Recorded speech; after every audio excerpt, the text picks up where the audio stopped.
Good afternoon and welcome to yet another event at the LSE South Asia Center. My name is Nilanjan Sarkar and I am the Deputy Director here at the LSE South Asia Center.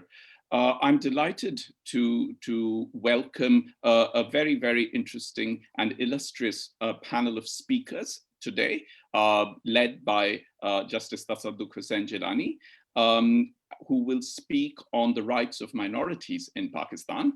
But before I go on to introduce Justice Jillani, may I just say a few words for the benefit of the audience who have joined us. First, thank you very much for joining us, for signing up to the event and joining us. If you would like to ask a question, please post it on Facebook and we will ensure that the question gets asked. If you would like to ask the question to a particular speaker, please mention it. If you would like to ask a question to the entire panel, you're very welcome to do so. So please do so. If you would like to tag us in any tweet, our Twitter handle is @SAsiaLSE. This event has been some time in the making. I've been in touch with Justice Jillani for quite some time to invite him to speak on the rights of minorities in Pakistan. And I am particularly delighted, therefore, on behalf of the South Asia Center, that we are able to host him this afternoon. Justice Jillani has had a long and distinguished career in the field of law, having been the 21st Chief Justice of Pakistan in 2013-14, prior to which he had been Justice of the Supreme Court, the Lahore High Court, and is by far considered one of the progressive judges in Pakistan, and a strong proponent of civil liberties and fundamental rights. And several decisions that he has made have been in favor of women's rights, right to education. And like all such judgments and justices, it has not been without controversy. And that is one reason why we're particularly grateful to him to agree to speak today, so we can hear more about his own thoughts, and we will have the liberty to ask questions to him. In 2013, following an attack on a church in Peshawar, Justice Jillani authored the suo motu decision on the protection of minorities and the freedom of religion in Pakistan. And that is the principal reason why I was keen, on behalf of the South Asia Center, to invite him to speak. So Justice Jillani, thank you very much for accepting our invitation. Sulema Jahangir, Sulema, if you just gently wave your hand, is a dual qualified English and Pakistani advocate and a senior associate at Dawson, Cornwell, London. Sulema is also Honorary Executive Director of the AGHS Legal Aid Cell in Lahore, which was set up by her mother, the late Asma Jahangir. Mahvish Ahmad is Assistant Professor in Human Rights and Politics in the Department of Sociology, and a member of the South Asia Center's Faculty Advisory Group. Mahvish is working on a book on state violence in Balochistan, and her second project is on grassroots movements in sites of violence. Mustafa Hiraj is studying law at LSE, is the president of the LSESU Pakistan Development Society, and very recently organized the Future of Pakistan conference at LSE. I will now invite Justice Jillani to speak on the topic, and we will take over from there. Jillani sir, please speak now. Well, thank you, Dr. Sarkar, for your kind words. And thank you for inviting me to speak on Zoom in an event organized by the London School of Economics and Political Science. In my presentation, I will briefly explain what role religion has played historically in human affairs, how the union of the state and religion affected human behavior and impacted human rights, why religious rights has become one of the dominant themes in contemporary age, and what role judiciary in Pakistan has played in the interplay of such rights. Historically, religion has played an important role both in shaping human morals and conduct and in causing conflict and discord. Intolerance and violence in the name of faith has existed in all periods of human history. Only villains and victims have changed. In the West, the unity of state and church led to state oppression, inquisition, violence, and wars. In 1526, the Bishop of London was charged, tried, and convicted and hanged. The allegation against him was that he wanted to blow up the Parliament House because the Protestants had one majority in the Parliament. In his final play, Henry VIII, Shakespeare has his Archbishop predict that the future Elizabeth will rule by a mixture of peace, plenty, love, and a just measure of terror. When Americans gained independence from the colonial rule, they were conscious of the bitter memories of the unity of church and state in England, and therefore decided that the state shall have nothing to do with religion. Jackson lobbied, as he put it, a wall of separation between church and the state. But other founding fathers sought no more than a constitutional provision forbidding the government from enshrining a national religion. They wanted religious freedom and religious were permitted to endorse one religion over the other. When all was said and done, the framers of the Constitution inserted into the First Amendment a provision known as the Establishment Clause, which now interpreted effectively provides that the government shall make no law respecting an establishment of religion. Ladies and gentlemen, we are living in an age of globalization and an ongoing transition. This has led to greater cooperation and collaboration in various fields of human activity, be it economic, political, social, space research, scientific, medical research, and naval technology. This transition is paralleled by the great commitment of the international community to promote and protect universal human rights, which was reflected in the UN Declaration after the Second World War. The concern for the protection of religious freedom and minority rights, as also their enforcement through judiciary, came to surface at the global stage during the Holocaust. The courts in Germany, on account of their timidity, set the stage for Nazi atrocities. The United Nations in its charter, and after pledging to save humankind from the scourge of war, affirmed its faith in universal human rights, in the dignity and worth of humans, in the equal rights of men and women, and the nations large and small. The nation realized that the peace and tolerance would remain elusive till discrimination among nations is eliminated. This led to the UN Declaration on the Elimination of all forms of intolerance and discrimination based on religion or belief. Decades after the adoption of UN Charter, notwithstanding the differences which nations may have in other fields, there has been a reaffirmation of consensus on human rights, which is evident from the Vienna Declaration of World Conference on Human Rights 1993, wherein the states committed to promote universal respect for observance and protection of all human rights and fundamental freedoms. Many of the states which acquired independence in post-Second World War era, except the one-party states, were influenced while drafting their respective constitutions by the vision and idealism reflected in international truths to which reference has been made in the preceding para. These constitutions carry elaborate fundamental rights provisions, as also their commitment to honor the international instruments, declarations on such rights. Where in 1947, when India was divided into Muslim majority areas constituting Pakistan and Hindu majority areas constituting India.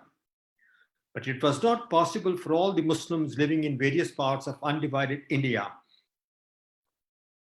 to migrate to Pakistan, as also for Hindus to migrate to India.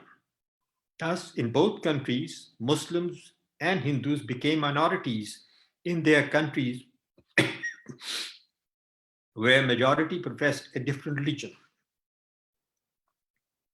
The political leadership of both the countries was conscious of this factor in their populations, and in their respective constitutions, they provided fundamental rights which catered to the rights of minorities.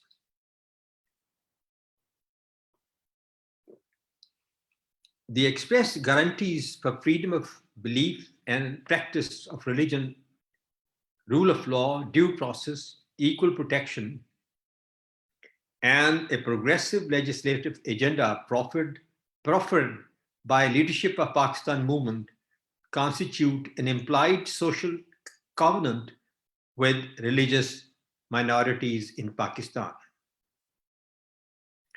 However, the elaborate regime of fundamental rights and freedoms enshrined in the constitutions would remain mere textual pledges unless there is an independent judiciary to enforce those rights. A rather telling example of such state of affairs was seen in recent times in Bosnia, Kosovo, and some African countries, where although there were specific rights available to minorities in the constitution, but on account of a weak judiciary and lack of political will, those rights could not be enforced. In contemporary times, the court's role has become all the more important because of the rise of religious extremism and intolerance in many states. The basic elements of this ideology are racism and racial dominancy. This ideology is an extreme form of a broader movement, that is anti-pluralism, that now comes in many shapes. The culture of RSS in India, whose one stalwart killed the great leader Mahatma Gandhi, the Trumpian nationalists, the authoritarian populists, and IS are all different versions of anti-pluralism. These movements are reactions against the diversity, fluidity, and interdependent nature of modern life. Anti-pluralists yearn for a return to clear borders, settled truths, stable identities.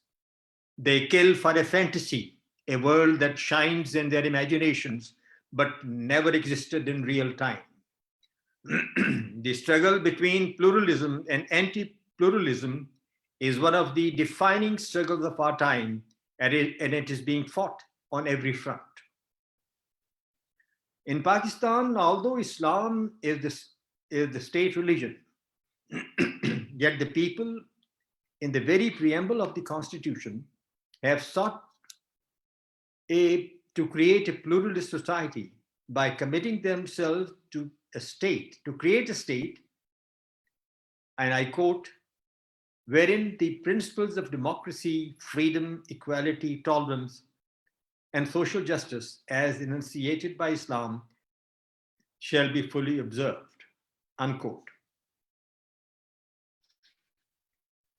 The full chapter on fundamental rights, which include inter alia, the right to life, the safeguard against arrest and detention, a right to fair trial, inviolability of dignity of man, freedom to profess and manage religious institutions, equality of citizens, mandate of the state to ensure inexpensive and expeditious justice. Now, the state has been defined in Article 7 to mean federal and provincial governments the provincial assemblies, and other authorities which have the power to impose taxes. These institutions are constitutionally required to establish and maintain such institutions that ensure civic and social justice and a judicial system that can provide speedy and inexpensive remedy if the state violates its mandate. Notwithstanding the functions of these institutions, the common perception in Pakistan is that the primary responsibility to provide justice to the people is that of judiciary. It is because the fundamental rights enshrined in the Constitution can be enforced through the High Court under Article 199 of the Constitution and by directly approaching the Supreme Court under Article 184(3).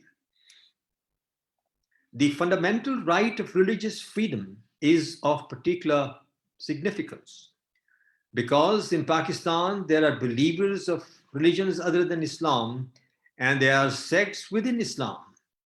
The founder of the country, Quaid-e-Azam Muhammad Ali Jinnah, was conscious of this multi-religious complexion of the state. In his first address to the Constituent Assembly, he declared, and I quote, you are free to go to your temples, you are free to go to your mosques, or to any other place of worship in the state of Pakistan. You may belong to any religion or caste or creed. That has nothing to do with the business of the state, unquote. But despite the vision of the founder of the country and the textual guarantees in the constitutions, minorities in Pakistan have at times been subjected to discrimination and violence. In such situations, courts have an onerous responsibility to enforce the rule of law and the constitutional values. A case in point is the one in which I, as Chief Justice of Pakistan, took suo motu notice of a church blast in which 81 Christians were killed and several were injured. I initiated the proceedings on a letter from Justice Helpline, an NGO, in which it was alleged that the culprits of the church blast had still not been brought to justice and no solace has been provided to the bereaved families. In the same case, I also took notice of a newspaper report that the Kalash tribe and Ismailis in Chitral were being persecuted and coerced to convert to a different sect within Islam or face death. The court, after hearing the state functionaries and members of the minority communities in Pakistan, gave a detailed judgment. The judgment starts with an inspirational quote from the Prophet Muhammad, peace be upon him. And I quote, all mankind from Adam and Eve and Arab has no superiority over a non-Arab, nor a non-Arab has any superiority over an Arab. Also, white has no superiority over a black, except by conduct, by piety, unquote. The court said that the religion cannot be defined in rigid terms and that freedom of religion is a comprehensive term which freedom of conscience, freedom of thought, belief, and faith. The court went on to add, this right is available to each citizen and is multidimensional. It is a right to profess, to practice, to propagate his or her religious views against the prevailing or dominant views of his or her own religious denomination or sect. Dilating on the international dimension of this right, I held, and I quote, the fundamental right to freedom of religion and belief was articulated at the international level by the Declaration on Elimination of All Form of Intolerance and Discrimination based on religion or belief. These human rights norms serve as moral checks, and efforts are continually being made to incorporate these rights into domestic laws. The Supreme Court in Pakistan has invoked international human rights norms in various cases. It is evident from a bare reading of the constitutional provisions that the freedom of conscience cannot be separated from freedom of religion. While the freedom of conscience is an individual right, the right to religion has both individual and community-based connotations. Subarticle A of Article 20 of the Constitution also recognizes the individual and communal nature of the right to freedom of religion, as it addresses every citizen and every religious denomination and every sect thereof, and one aspect cannot trump the other. Moreover, the individual aspect of the freedom of religion applies both against inter-religion and intra-religion conflict. While interpreting Article 20 of the Constitution, the court held, firstly, that the right to religious freedom is available to all, whether Muslims or non-Muslims. The judgment was called a bombshell by a jurist, and while explaining its implication, he added, and I quote, "In other words, Muslims don't have a superior privilege to belief than non-Muslim, but there is an equal religious protection clause in Article 20, under Article 20 for all Pakistani citizens. This is indeed a principle of radical implication." Secondly, the right to profess and practice is conferred not only on religious communities, but also on every citizen. In other words, every citizen can exercise such a right to believe against the dominant religious views of its own community. And thirdly, even within religious communities, sects have a right to believe against their own co-religious denomination. Recalling that the country was carved out from undivided India, where Muslims were a minority, and was seeking protection of their rights against Hindu minority, I observed, I quote, "The very genesis of our country is grounded in the protection of religious rights of all, especially those of minorities." Explaining the international and historical dimension of the right to religious freedom, the court referred to Article 18 of the UN Covenant on Civil and Political Rights, and intellectuals like Stuart Mill and Voltaire to bring home the point that the right to religious freedom is historically and globally well established, and any denial would be violative of the accepted human rights norms of the 21st century. I intentionally refer to the resolution of apology passed by the Parliament of British Columbia to express their regret for the discrimination meted out to the Chinese immigrants in Canada with a view to send a message that if a community or a nation has collectively wronged a minority, it should have a moral courage to apologize so that the society may move on in harmony and tolerance. It was also meant to demonstrate how parliaments can take initiative and exert the liberating influence in society.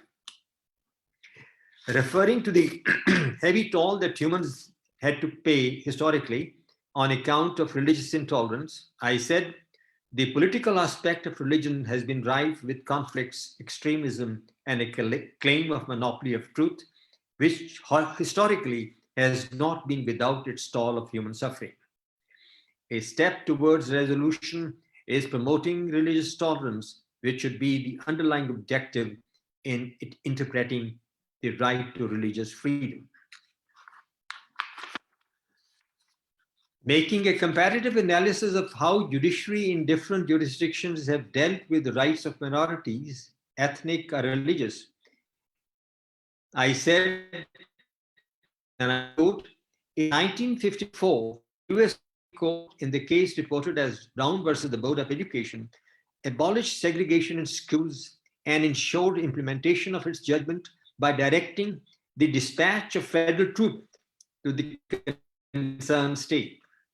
In the said judgment, the US Supreme Court came a long way after its earlier judgment in Dred Scott's case, where a colored was refused a status of a citizen. The court was of the view that minorities in Pakistan, as in several transitional democracies, are a vulnerable section of society because of their social and economic limitations. They cannot effectively espouse their grievances, and to them, the constitutional guarantees are mere hollow promises signifying nothing in practical terms. They and their places of worship have been subjected to violence. Their dilemma is exasperated both by the absence of sufficient political will to provide remedies and by a weak law enforcement machinery. This is further confounded by lack of empathy in political leadership and the general public. In such a socio-political milieu, court intervention in terms of Article 184(3) of the Constitution was deemed imperative, and any refusal would tantamount abdication of Supreme Court's constitutional mandate of being custodians of people's rights. Courts have traditionally been viewed as conservative institutions which preserve status quo. But I have always believed that superior courts, and particularly the Supreme Court, through its judgments, can be catalysts for social change. The seminal judgments of the US Supreme Court in Brown's case and that of the Supreme Court, in which I was called upon to author the judgment, underpinned the belief that judiciary can eliminate discrimination bias through their judgments and thereby promote tolerance, which is one of the essential elements of democracy. I held that the Supreme Court in a democracy has to protect liberal institutions. Any declaration made and the principle laid down by the court have a trickle-down effect. For instance, the directions given in the judgment by me for the creation of a task force to promote religious tolerance, to provide for appropriate schools and colleges consistent with constitutional values, the elimination of hate speeches from social media, the creation of a National Council for Minority Rights, and a special police force to protect places of worship of minorities were all geared towards sensitizing Muslim majority and for promoting liberal institutions without which democracy remains dysfunctional. The Supreme Court in a democracy has also an educative role to play. It has to act as a pedagogical institution, disseminating the constitutional aspiration, explaining the role of various institutions, and thereby promoting constitutional literacy among the public. A civic culture and educated population are imperative to sustain democracy because it is the people who have to protect their rights and their liberties and their honor. For as Justice once said, and I quote, "Liberties lies in the hands of men and women. When it lies, there is no constitution, no code can save it. No constitution, no law, no code can even do much to help it." Unquote. The anthem of the Supreme Court of Pakistan, which was created by me, titled as Justice for All, was made part of the judgment for two reasons. Firstly, it is a poignant reminder of the vision of the founder of the country and the ideals which reverberated the movement for the creation of Pakistan. Secondly, the anthem cautions the nation that if the values which went into making the making of the country are not lived by, the nation would bear a heavy cost. This anthem is perched along with its mosaic rendering on the full wall beside the entrance gate of the Supreme Court. Allow me to read it. The toil, the sweat, the tears, and the blood make up the labor for the land begot. The freedom is won, but the chains are clung. There are miles to cover. The voyage is tough and the weather is rough. The Odyssey begins. The founder declares his vision of democracy, faith, tolerance, and compassion. Discriminate the state shall not. Thou may belong to any religion, creed, or caste. Oh, the vision is distorted. The march is thwarted. Castles in the sand, babes in the woods. Recipes of fall abound in the books. The nation is cut. The land is bled. When the message is lost, a die is cost. The wages are loud. Beware of the clouds. Long live the message, the lamp and the rays that glow, the temple, which hold the scales, pinning the dreams, the hopes, and oath of justice for all. The judgment strongly confesses the vision of the founder as reflected in the poem. The court declared that the cherished goal of creating a more pluralistic society where fundamental rights are respected would continue to elude us unless we realize that we are living in a world of globalized interdependence, a world of interconnectivity, of cyberspace, of shrunken distances, of cross-border migration, and a world of rapidly changing cultural identities. We are all members of one race of humans with common challenges, and we cannot confront these challenges without forging a common alliance. This paradigm shift in the world around us can be achieved at the international and domestic levels only by discouraging sectarian, radical ethnic biases which are violative of shared values and fundamental rights, and by the promotion of and strict compliance with these values and rights. But the religious freedom and rights have their limits in a multi-religious society governed by law and the Constitution. One may ask, what are those limits? This issue is particularly pertinent because countries have frequently been confronted with issues of conflict between religious freedom and fundamental values of the Constitution. In Pakistan, a typical case of this nature was the Hasba Bill, wherein the Provincial Assembly of Khyber Pakhtunkhwa passed a law popularly known as Hisba Bill, a law through which a medieval system of civil administration and accountability based on a rather myopic tenets of Islam was sought to be enforced. The federal government, on account of political expediency, did not intervene and instead filed a reference in the Supreme Court, wherein the court declared that the offending provisions of the bill are ultra vires of the fundamental rights provision of the Constitution and directed the governor not to grant assent.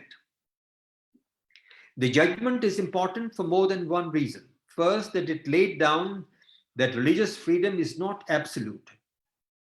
It has to conform to other laws and constitution. Second, that in the event of a conflict between law, which is being projected as religious, and the fundamental right provisions of the Constitution, the later shall prevail.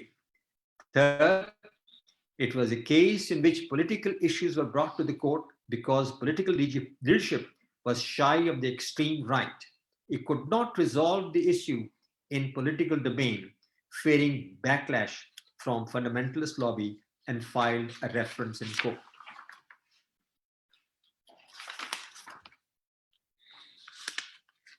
Before I part, I may add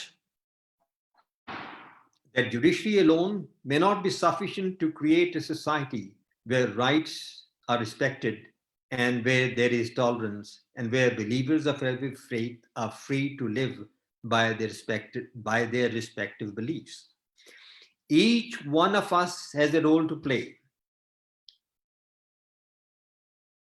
In a democracy, there is one office that you share with the rest, irrespective of your choice of career, your vocation, your religion, or your sectarian ethnic affiliation. This is the office of a citizen. As a citizen, you are equal, whatever position you may hold, that is, a teacher, a doctor, an engineer, an agriculturist, an industrialist, a father and a mother, a son or a daughter. In the promotion of values of a pluralistic society where the rights of different communities are respected, each one of you has a role to play as a citizen. Countries have witnessed persecution, tyranny, and intolerance only because the citizens did not play this role, leaving the demagogues, the fundamentalists, and the religious zealots to have their way. We tend to forget that from womb to tomb we have a common destiny, and unless we learn the virtues of empathy and tolerance, the march of folly would continue, and the humans would continue to pay a heavy cost. With this message and hope, I take your leave, and thank you very much. Thank you very much, Justice Jillani. That was absolutely wonderful and was so very reflective of not just your own life's career and your experiences thereof, but also of the world that we are living in at the moment, and of various realities that inform various parts of South Asia at the moment.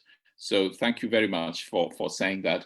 I will come back to you. I'm going to hand over to Mahvish now, but I will come back to you if Mahvish gives me a chance later on to ask you to say a bit more about the very important point that you ended with, and a point that I think a lot of us who are not in the legal field are grappling with at the moment, which is that a judiciary alone is not sufficient or enough to create a tolerant society.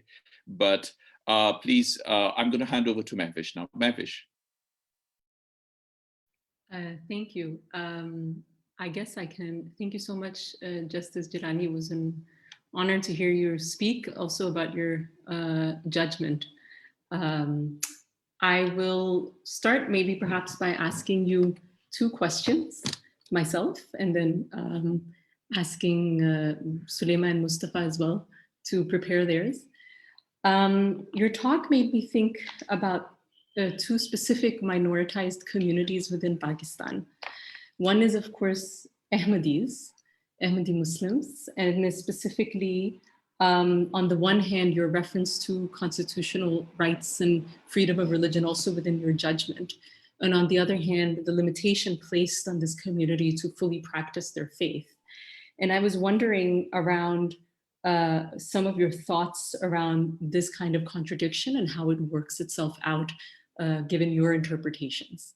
The second question that came to mind was a whole other set of minoritized communities within the Pakistani framework, which is ethnic minorities, minoritized communities. So Pashtun, Baloch, Sindhi, Saraiki, Gilgiti, etc. And over the course of Pakistani history, there's been several demands for moving towards a multinational Pakistan, a multilinguistic Pakistan that has, of course, there's been the 18th Amendment and other forms of decentralization of power to the provinces, but there's always been a sort of wish to have a greater linguistic and national representation or presence within the culture of what constitutes the Pakistani state. And I was wondering if you had any kind of reflections on that, particularly given that, I mean, your judgment primarily focused on religious minorities, but if you had given that any thought as well. I'm also being asked to say that if the audience on Facebook has any questions, then they're very welcome to ask. So Jillani Saab, I'll give you a moment to answer. And then... your second question is not clear. Could you say it again? Because the internet connection was not too good. Sure. So the second question was that the other group, there was the other group of minoritized communities within Pakistan that I also was thinking about was ethnic and national sort of groups. So Baloch, Sindhi, Pashtun, Saraiki, Gilgiti, Balti, etc. And also a historic and repeated demand from different political groups to have to move towards a more multinational constitution. We had that, of course, when East Pakistan was still part of Pakistan, from Bengalis, to have a more multilinguistic country and state, which there were a series of judgments that were passed, sometimes in criticism of that, and things like that. But I was just thinking about kind of how you think about that demand for multilingualism, multinationalism within the framework of the Pakistani state, next to your support for a multi-religious kind of social life within Pakistan.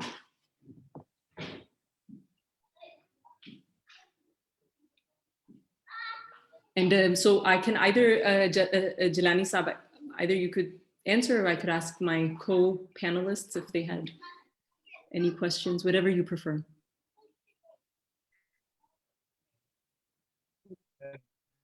Nisa, regarding your first question, let me give you a little background of how I initiated the Somoto case.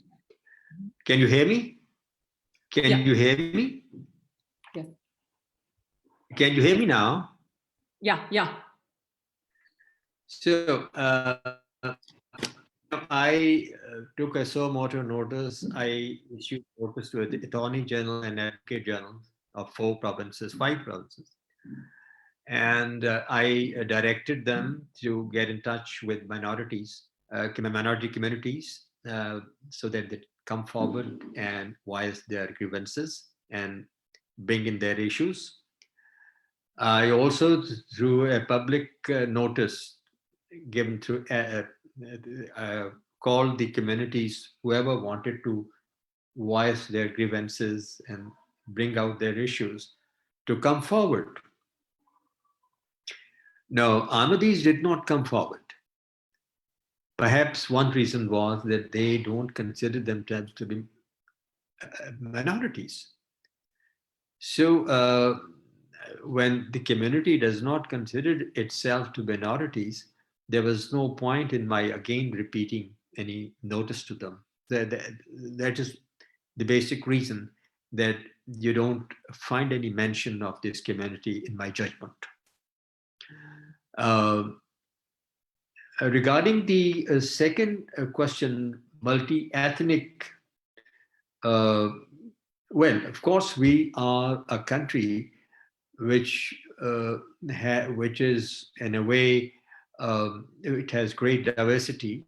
It has people from various ethnicities, and there are serious political issues connected with that. And I, for one, would like their rights to be acknowledged, but it's again a political question, and it's for the parliament to decide. And that is one reason that this issue did not come up as part of the list.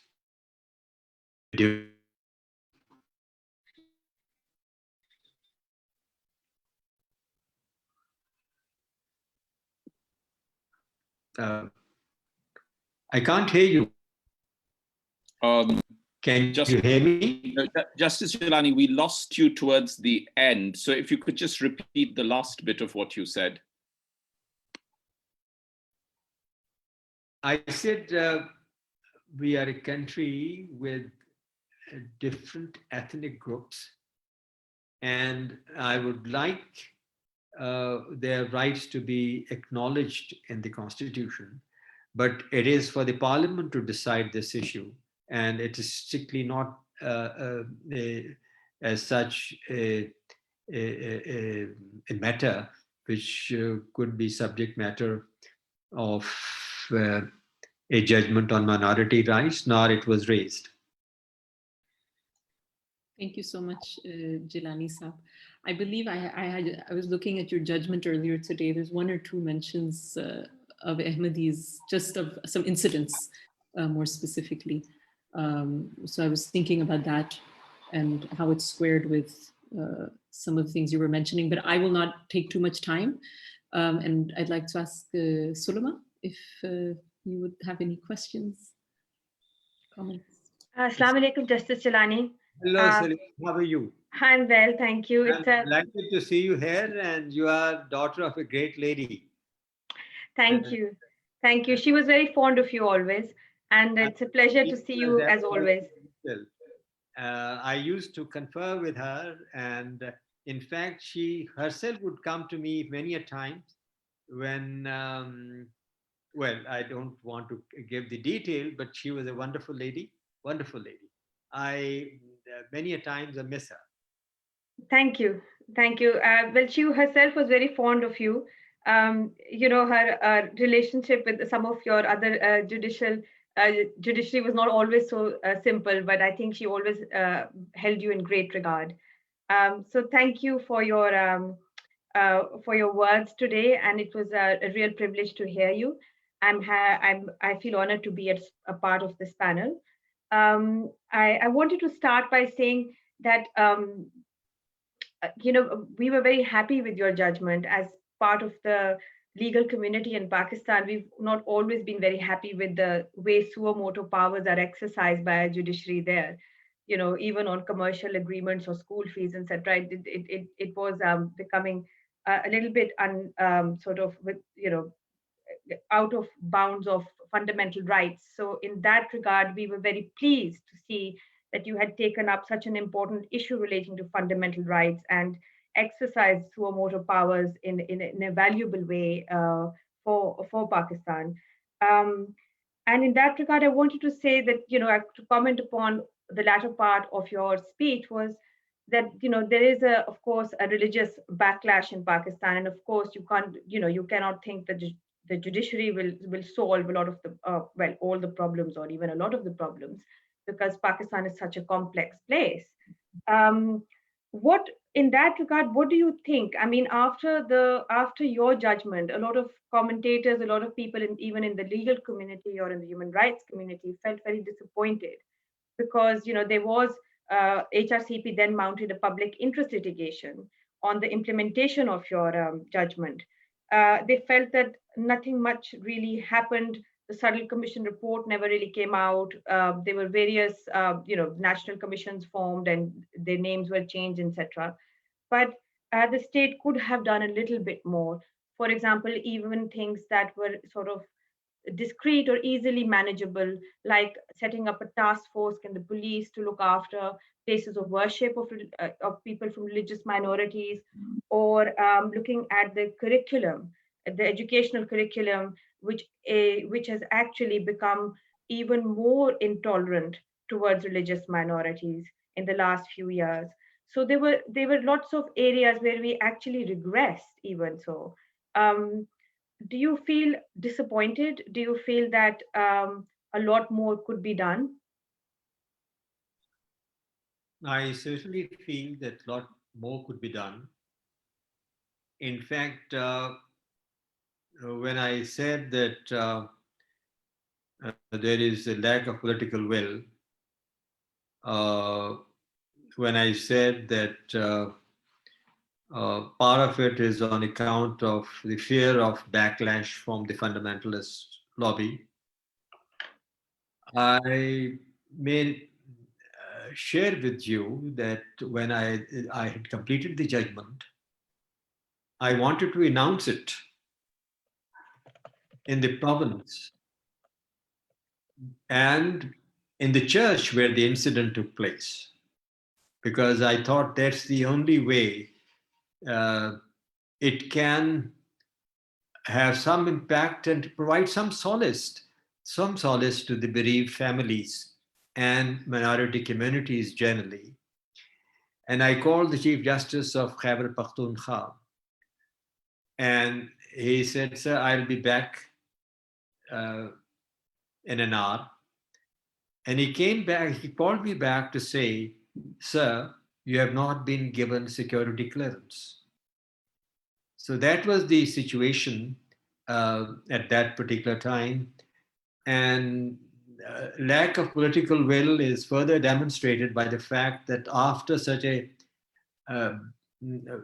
brutal incident, the chief executive of the province did not visit even the church.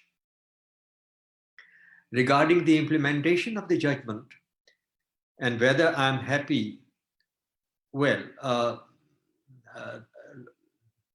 incidentally, the Supreme Court constituted a Saddle Commission, and they appointed Dr. Ramesh Kumar and my own son Saqib Jillani to assist the tribunal. And the commission is still working, and it has visited almost all the temples in the country. They have visited 4 provinces. They have interacted with other communities like Christians, and let's see what report they submit. But there were things that the government itself could do, and it didn't have to wait for the commission report, like the creation of a special force, like appropriate curricula in schools, like promotion of hate speeches, which has been done to a certain extent, and but still not a lot needs to be done. And but this is something which in the long run we'll have to take certain steps to socially bring about change. And when I talk of change, I have a renaissance in mind, the renaissance which the West experienced in the 14th, 15th century.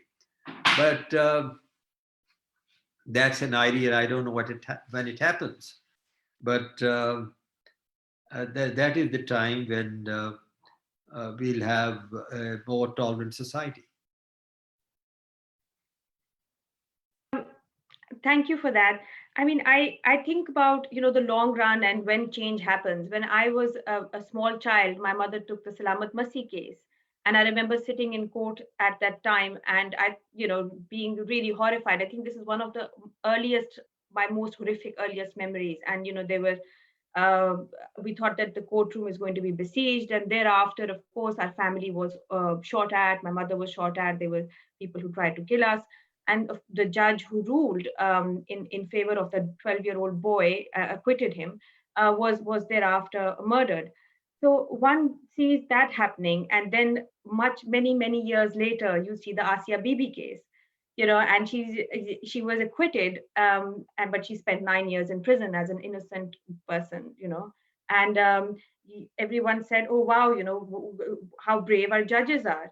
But at the same time, others said, from the sort of commentators sitting abroad said, well, brave, we don't know, because an innocent woman spent 9 years in prison, even though she hadn't committed any crime. So I think it's a matter of perspective, and it also says, how long do you wait? So this is, I think, one area which I think religious minorities really do fear, which is the 295C, blasphemy. The offense of blasphemy, and how it is being used again and again. And we see that happening all the time and with increasing frequency. And of course, we understand that judges are limited in their powers and feel, there is the thing about being, the religious backlash is so huge, and the political will sometimes seems missing. So, for example, when I was in Pakistan a few months ago and I was going to the High Court, I saw these huge posters set up by TLP, which said that, if anybody says anything against the Prophet, the best way to deal with them is to behead them, to separate their head from their body. And this was all in front of the Lahore High Court, huge posters on the Mall Road. And I wonder how that is not classified as hate speech or stirring up, sort of fear within a community. But at the same time, at the same time, we have rulings which says that, our thrice elected Prime Minister Nawaz Sharif should not be aired on any television because he is a proclaimed offender. So I mean, or an absconder.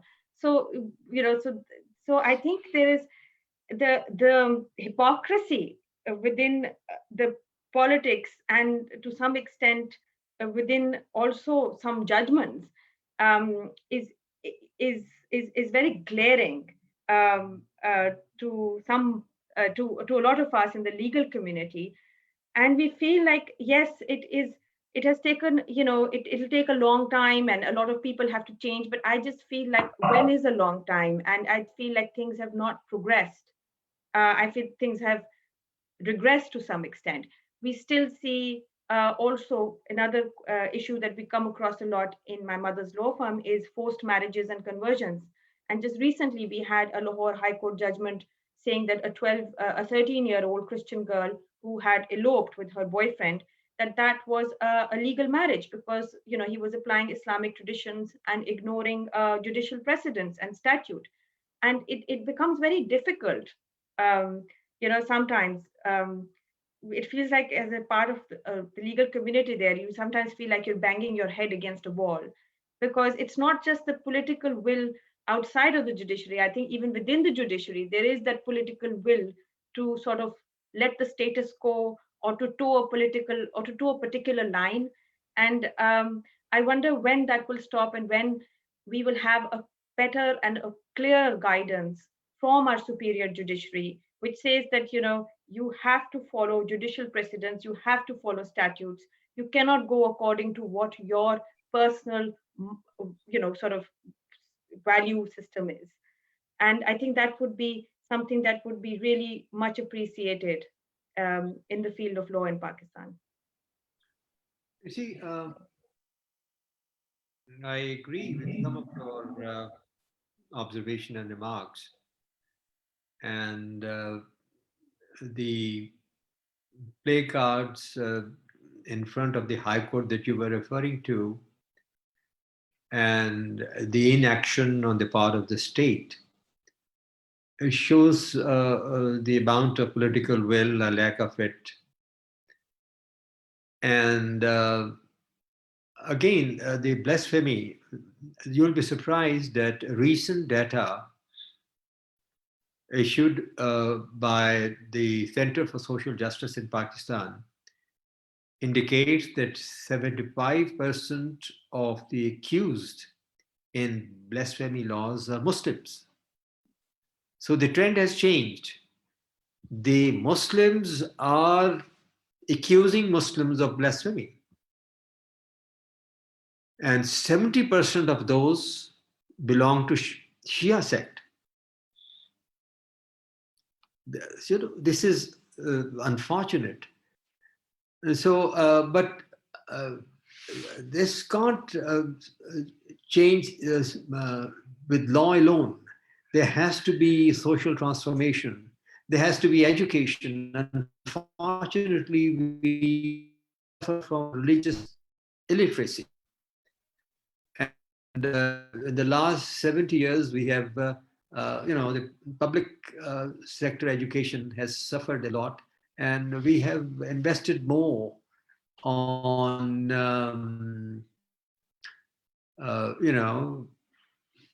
what we have invested on, and the education has suffered. And I tend to agree that in certain ways, there is an element of regression.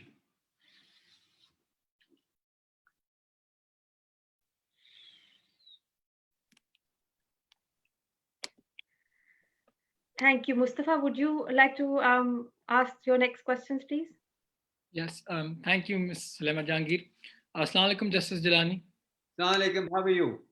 I'm good, thank you. So Justice Jillani, I'm just going to, because we're short on time, I'm just going to get straight to it.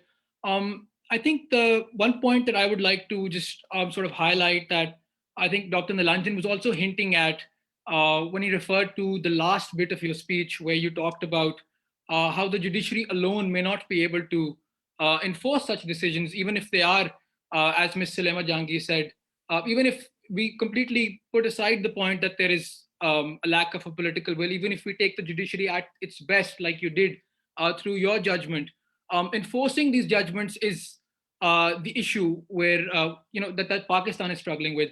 And I think one example that definitely contextualizes this is if you take the 1832 case of Worcester in Georgia, where President Andrew Jackson famously said, John Marshall has made his decision, now let him enforce it. Now, here there was a very explicit statement made by the President of the United States at that time, saying that, we're just not going to enforce the decision. But my question is that even certain steps taken by the government saying that they are trying to enforce such decisions or such steps, but when they mean the opposite, in fact, where does that leave us? So I'm going to talk about a very specific example here on which I would like to invite you to share your opinion. And that is the point that's already been raised about curriculum in schools and colleges. So, I mean, coming back to your 2014 judgment in which you specifically suggested that curricula for schools and colleges should be improved in order to promote religious tolerance. If we take the example of the single national curriculum being propagated by the current PTI government, of course, what they say is that it is in line with your aims. But if we look at what they've done, is that it is actually defective because it lacks inclusivity. The single national curriculum, if we look at it, it's sort of trying to aim to Islamize everything with a focus on madrasa teachings, and that is exactly where the fault lies. Those teaching this curriculum will be the ones who have always given extremism a precedence. What this will do is that it will have a further derogatory effect on those very mindsets that progressive thinkers like yourself aim to change. So by the time we realize this effect, it will be too late to undo it.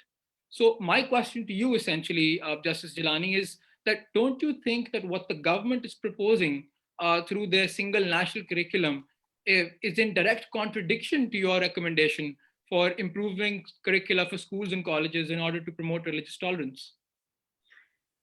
Well, I do agree with you that in certain aspects, the curricula is in conflict with certain direction of the court judgment. And regarding the implementation,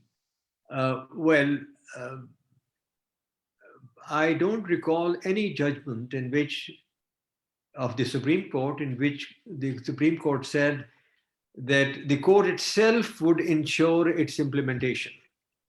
Now, this judgment on minority rights is one judgment in which I directed that the implementation of this judgment would be carried out by a 3-member bench of the Supreme Court.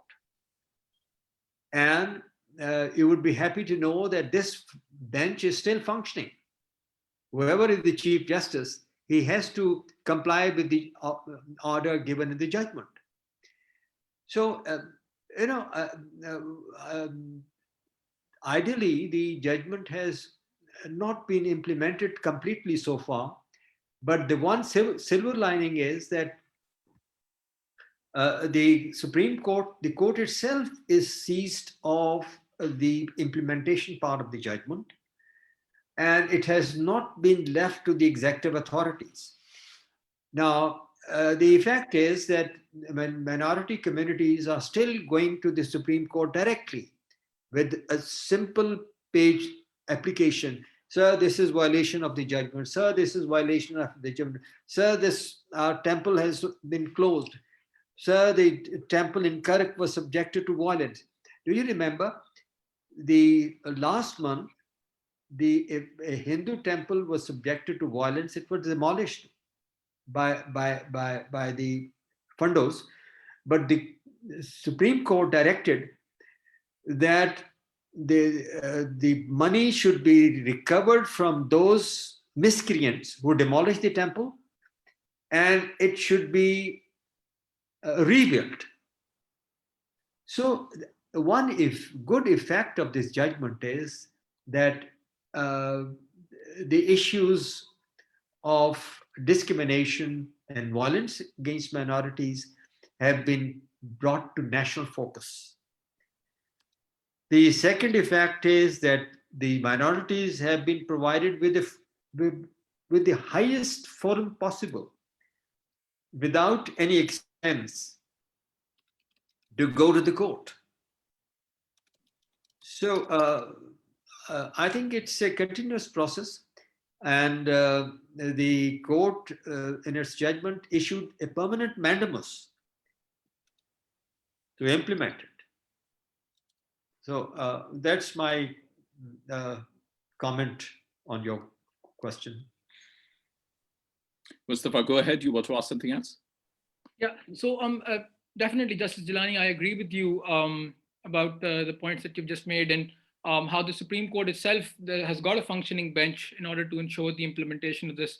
But when we talk about the Hindu temple incident that you mentioned that took place in Karak, of course, if we look at the judgment, of course, it is commendable that the courts took notice, and the authorities and the ETPB has been directed to rebuild the temple.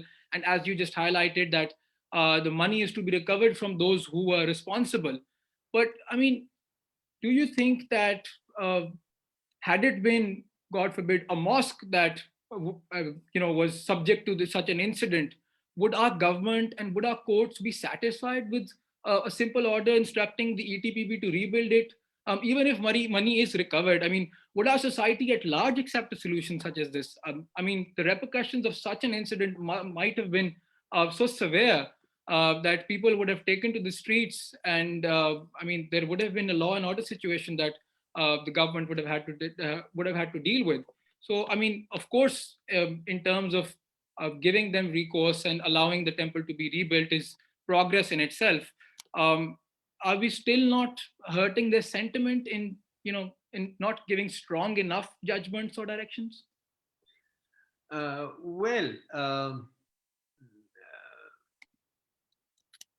Compare this incident with what happened in India. I mean, I would not like to make comparison, but the kind of question that you have asked, I'm obliged to compare it with the incident at Babri Mosque. What was the court response? And see the court response here. And mind it, we are not a secular state by constitution. India is a secular state. So the situation is not ideal, but we are better off so far as the court interventions are concerned. The situation may not be ideal, but I believe that these are step forward. Justice Jillani, I'm just going to pop in to say that there is a question from the audience. Could I also announce that to our very, very loyal audience who is here despite the intermittent, slightly incoherent internet connection, that if you would like to ask a question, please do like it on Facebook.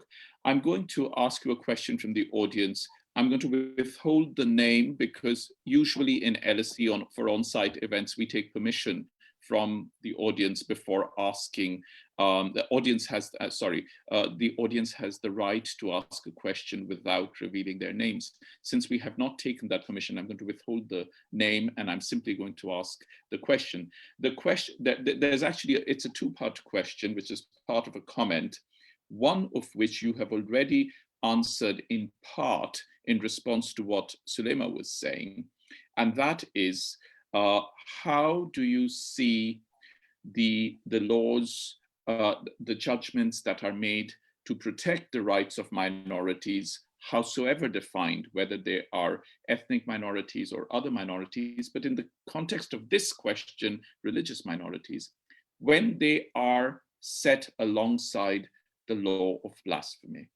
And you've partly answered it, but this is a question from the audience of, how do you see the effectiveness, or what are the restrictions, and how does one perhaps hope to make these judgments bear over those that are competing or contradictory?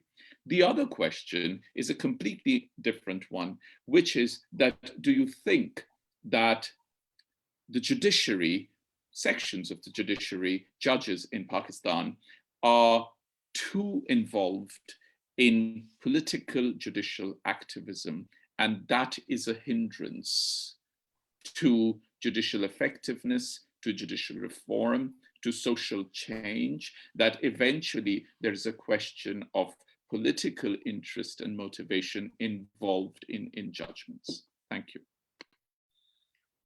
Well, I've got your question number 2, but could you repeat the first question?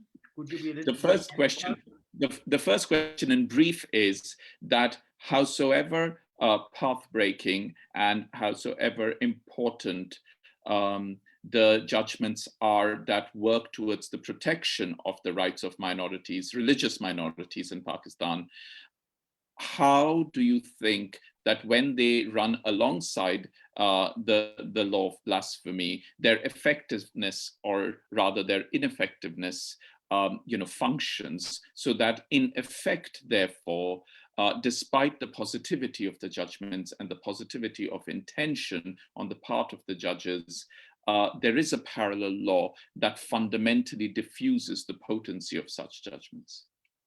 These words are mine, I should say. They're not the words of the question. I've tried to explain it. No, thank you. Thank you for these questions, and thank you for the audience for asking these questions. See, so far as the first question is concerned,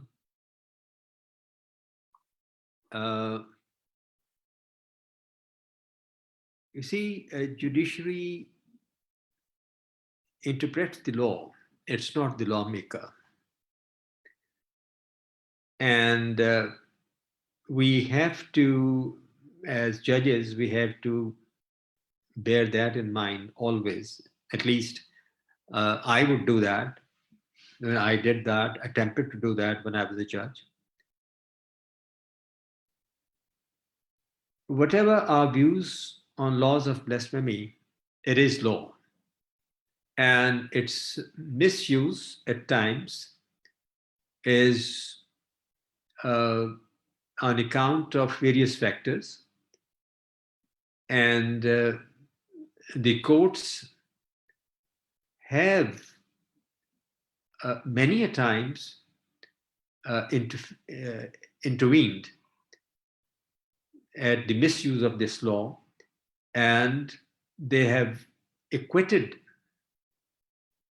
accused who the court thought were victims of malafide intentions or whatever. The judgment on minority rights is important because I believe that although minorities were given rights of religious freedom under Article 20 of the Constitution, and such a provision existed in all the constitutions that we had in Pakistan, but you'll be surprised to know that there was not a single judgment on religious freedom in the last more than 70 years in Pakistan. So I think one positive feature of this judgment was that this, for the first time, elaborated what is meant by religious freedom and what are the implications of Article 20. This, for the first time in Pakistan's history, the Supreme Court has dilated upon this judgment. And you'll be happy to know that there was no reaction against this judgment, because it in certain, I don't say because I authored the judgment, but in certain ways, it's a very bold judgment to say that the minorities have a right to believe, to practice, and to propagate. And that too, in a society where constitutionally the state religion is Islam. So that was, I think, a step forward. And I believe it may have a liberating influence, and it may influence, but I'm not happy fully that it has been implemented. That's how I put it. Thank you very much, Justice Jillani. Yes, I think everyone would agree that it is definitely a bold move as a judgment. It is I don't think anyone would disagree with that, not least how you have contextualized it and the strength of conviction that you as an individual in your position as Chief Justice would have shown to put forth a judgment like this. I think there is no doubt about that. I'm going to ask Mahvish to ask a follow-up question. I do have another question from the audience, but I'm going to hold off on that. I'm going to bring Sulema in after Mahvish has spoken. Thank you so much, and thank you, Jillani Sab, for your generous time and insight from all of your years doing this work and your effort in the judgment. I wanted to pick up on, actually follow up on the answers that you just gave. The first one was, precisely as Nilanjan Sab said, this is a bold judgment. And as you said, it's the first of its type, 70 years. So could you comment a little bit on that? Like, what does it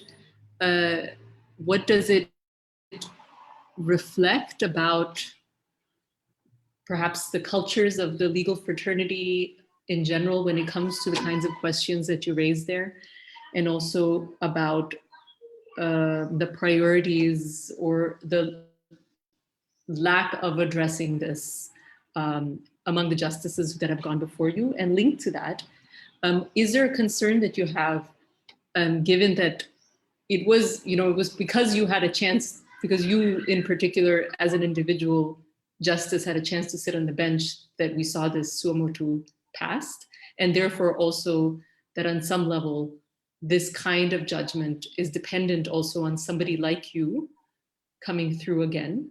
Does that concern you? And what kinds of, I'd just be curious to hear your comments about that.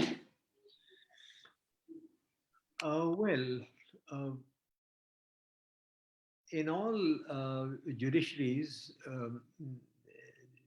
human factor does count. The vision of a particular judge.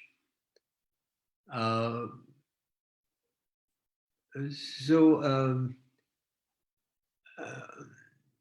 course, I strongly felt about it. And I made a point to take a suo motu notice of this. I was conscious of what to say, and having grown in the society, I was aware of how minorities have been hurt socially.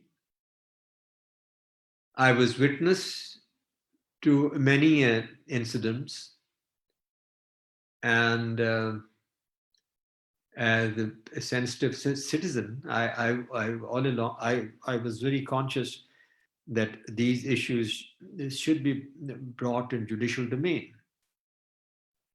And I got an opportunity, so I said it. But I can't say that the judiciaries will have to wait for such an individual. No. In all judiciaries, we have individuals who are passionate about certain issues, who have vision, and whenever they get a chance, they speak about it. Think of America, and you'll have Marshall, and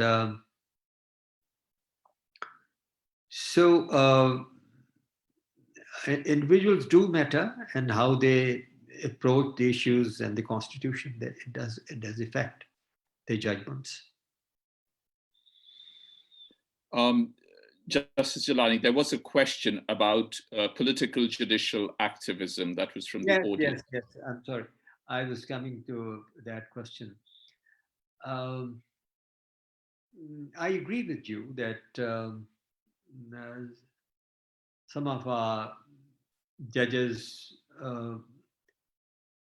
tilted towards political activism. No names, but they did. And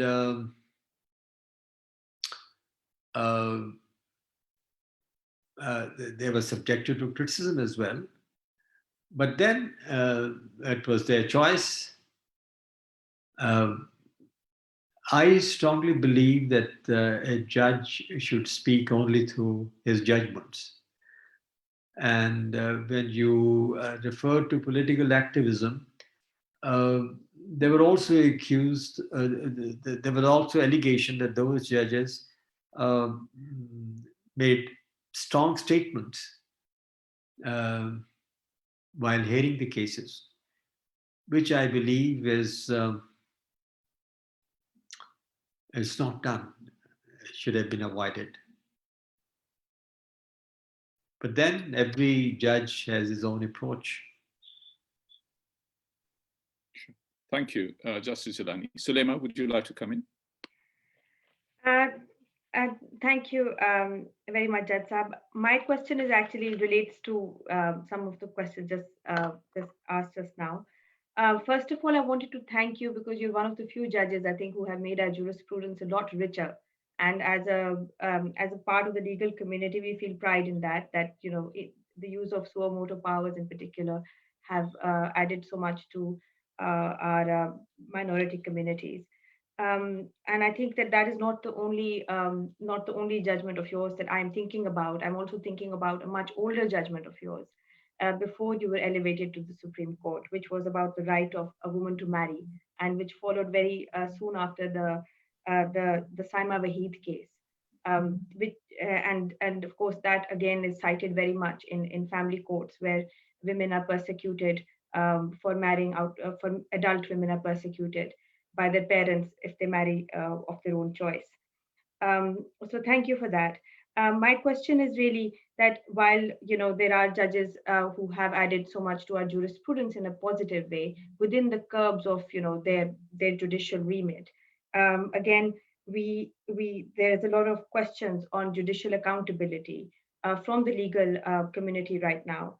And again, the same thing, the curbs on judicial activism. And while you are right that personalities of judges matter, and you will know that every practicing lawyer will be able to tell their client before they go into court, oh, it's listed before this judge, so let's see how this will probably pan out like that. But in Pakistan, I felt that personalities had gone too much, too far ahead. For example, the entire when the superior judiciary and there is led by a particular personality, I think it sends such a wrong message to all the different levels of the judiciary as well as the legal community. And I felt the years of extreme suo motu and sort of judicial and political activism have sort of almost led people to malign the legal profession and bring it somewhat into disrepute in Pakistan. Do you think that there should be better rules for judicial accountability and more sort of, do you think that the superior judiciary should be able to make also a committee, for example, to curb use of suo motu powers, to restrict it to fundamental rights or to particular class of people? I mean, I feel like there's a lot more work that needs to be done on the procedure of law as well, because as a lawyer, we feel worried about it. And we also feel like, it's difficult to advise clients when there's so much of the procedure that is missing, and it all depends on personalities. So I just wanted to ask you that question. You see, I partly agree with you that the suo motu jurisdiction should be structured and its parameters should be laid down. And in one of my judgments, when I was judge of the High Court, I held that if a judge takes suo motu notice of a case, by way of propriety, he should refer it to the Chief Justice after taking notice to constitute a bench. Because if he starts hearing himself, it may give the impression that he's personally biased one way or the other. And that was one thing I said, I recall, that he should not hear the case himself. Let the Chief Justice decide who should hear this case. While in the Supreme Court as a judge, I also took summatory notice of environmental degradation, and I referred the matter to the then Chief Justice, who constituted a bench, of which I was a member for some time. And the Chief Justice and the third bench gave a judgment. I mean, I, for one, did follow this. And except this, the judgment on minority rights, obviously I couldn't, I thought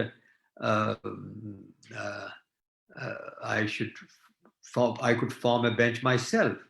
And so it would not be an individual decision. So it would be a bench which would decide the case. And then it was not a case of the kind, adversarial kind of a case, A versus B. It was more of, it was a case relating to society in general and minorities in general. So, yes, I partly agree with you, yes. There should be rules, and this jurisdiction should be properly structured. The parameters should be laid down. And I think the Chief Justice should constitute a special bench to lay down the parameters of this jurisdiction. Thank you, Justice Jillani. I know we are coming very close to the end of the event. Would you mind if we just went over by 5 minutes? There are a few questions from the audience. Would that be fine with you? Please go ahead. Thank you. So what I'm going to do is I'm going to merge two questions from two members of the audience. They're essentially asking the same thing. And I will paraphrase it. So please note that the words are mine, but I will try to be as faithful in being able to ask their question. Both the questions concern the abduction of girls from minority religions. This is something that Sulema referred to sometime earlier as well, and you did partially respond to it. One of the questions specifically mentions Hindu girls. The other question simply refers to girls from minorities. But the question essentially is this, and it is seeking your opinion, it is seeking your advice, which is that while there is a Child Marriage Restraint Act in place, when such cases come to courts, a lot of the judgments are passed on by appealing to religious provisions, which the court relies on to allow such, strictly speaking, legally unlawful unions to be treated as lawful or to be made legalized. Now, how, in your opinion, you know, this is an acknowledged issue, but how, in your opinion, could the judiciary begin to tackle this lacuna in law, and what role can or should courts play to prevent this kind of thing happening again? I've combined two questions. Thank you. Well, it's a very important issue that you have raised, and but this is a question, and these are issues which require a little study and homework. And since I did not have prior notice of this issue, and since I, as judge of the Supreme Court, I had no occasion to deal with such a case, I would not be able to do complete justice in responding to these questions and issues. So that's my difficulty, and I'll very candidly. Okay. Thank you very much, Justice Jillani. We appreciate and respect that very much. Mustafa, did you have any, as our student, would you have anything to say at the end before I thank everyone? Yeah, I've just got a very short question, if time allows. Is it all right if I can go ahead and Yes, ask? Yes, go go ahead. ahead briefly. Yes. So my question is sort of about the appointment of judges to the court.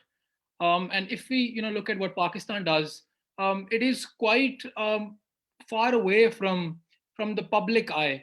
And if we compare this to, processes in countries like the United States, where we see senators essentially grill nominees and pose them questions about their fundamental beliefs or lack thereof on radical views, in order to ensure that none of them have opinions or beliefs that are insensitive to minorities, especially.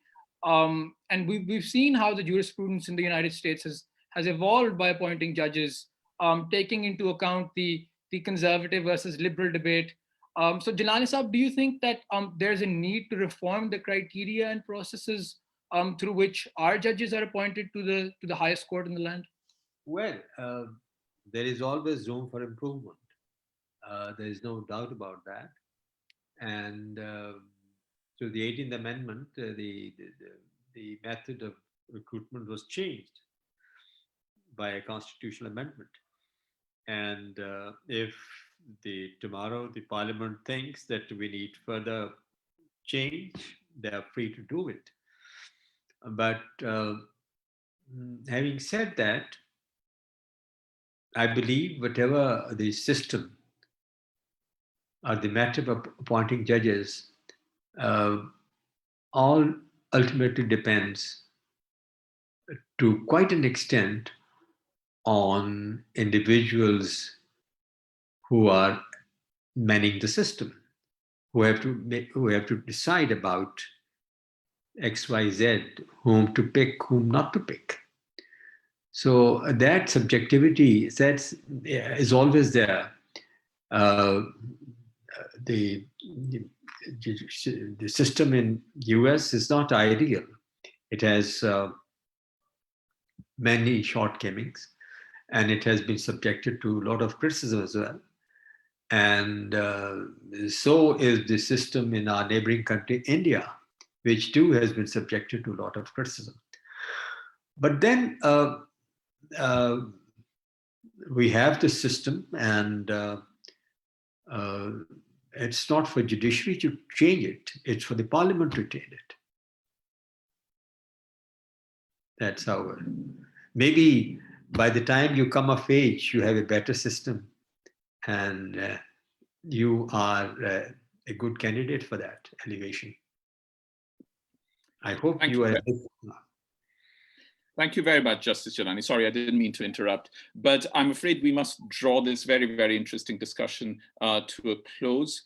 Please may I begin with thanking Justice Jillani for your time, for your knowledge, for your wisdom, for sharing it so openly and frankly, and giving everyone, including the audience, a very loyal audience, may I thank the audience as well, for asking you questions. I should say here, for the benefit of the audience and other panelists, that Justice Jillani has been very, very supportive and generous towards the South Asia Center earlier when we had no connection with him. In 2017, when we were celebrating 70 years of Pakistan's birth and independence, we had an exhibition in the Atrium Gallery at LSE, and Justice Jillani, of his own accord, sent for the exhibition very rare and very precious photographs from the museum in the Supreme Court in Islamabad, but most importantly sent his personal ceremonial robes, which we were able to show and display at the Atrium Gallery. And if I'm not entirely incorrect in remembering, Justice Jillani's daughter and son-in-law came and visited us as well. Justice Jillani, thank you very, very much. I'm really personally very grateful. I'm grateful on behalf of the South Asia Center for such a wonderful session. We have had fantastic comments on Facebook, including a lot of people thanking us for simply having organized this panel discussion. And I do hope and believe that there will be a time when we will be able to host you in person on LSE's campus. That is not to in any way say that my thanks to my very long-time friends and colleagues, my friend Sulema Jahangir, Mahvish Ahmad, my colleague in the Department of Sociology, and Mustafa Hiraj, our student. Thank you, all of you, for your participation, for your very active and animated participation. And for the audience, we will upload a recording of this event next week on our website, and I will write to Justice Jillani separately about whether or not we can have his talk in an abbreviated or in its current form in some way that we could distribute it. But for the moment, thank you everyone. Justice Jillani, thank you once again. Goodbye from London. Well,